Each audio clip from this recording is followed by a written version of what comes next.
Yo, moi c'est Seb et je vais vous parler des PLA.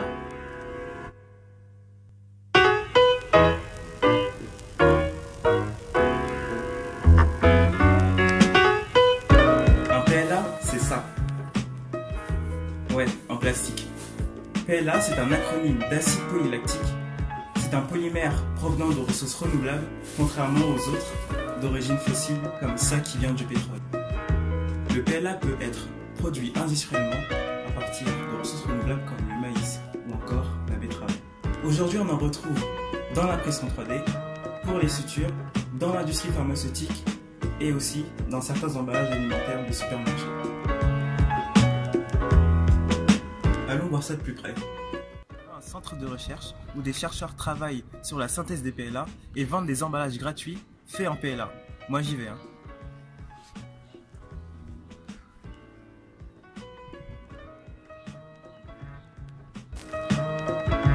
Pardon. Et là vous devez vous demander, mais qui a pu créer ce plastique? Wallace Hume Carothers, chimiste au centre de recherche du Pont, inventeur du néoprène et du nylon. Et là vous devez vous demander, mais concernant les propriétés du PLA. Ils ont un point de fusion près de 160 degrés et une température de transition vitreuse de 60 degrés. La transition vit quoi? La température de transition vitreuse, c'est la température critique à laquelle un plastique peut changer d'état tout en pouvant revenir à son état initial.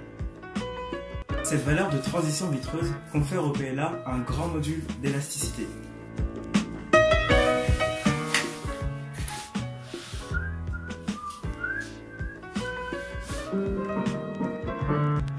Et un faible allongement à température ambiante, ce qui limite l'utilisation des procédés thermiques. Car les PLA sont sensibles à la température et restent trop fragiles pour être choisis comme substitut des plastiques conventionnels.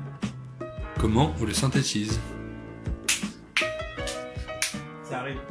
Les PLA peuvent être produits par plusieurs voies de synthèse depuis la condensation de Carothers. Et aujourd'hui, les PLA sont produits industriellement par des monomères cycliques, le lactide. Mais Seb, c'est quoi le lactide? Bah tu sais, tout à l'heure je te parlais de maïs, tu t'en souviens? Et bah le PLA se fait principalement à partir de maïs, dont la fermentation permet la conversion de l'acide lactique en lactide.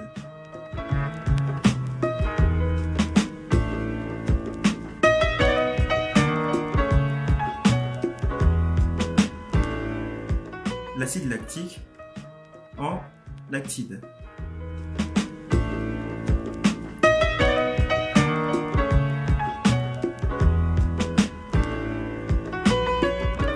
Et c'est une réaction d'estérification.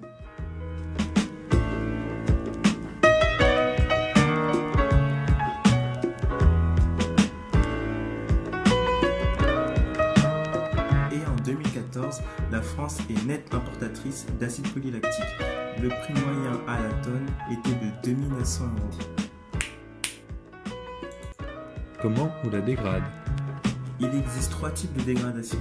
La décomposition thermique, la décomposition par hydrolyse et enfin la décomposition dans les composts par biodégradation.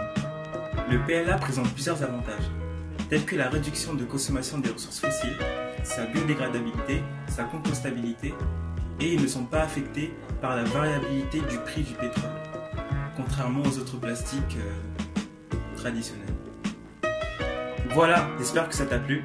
C'était Seb, et maintenant tu réfléchiras à 2 fois avant de prendre n'importe quel sac plastique.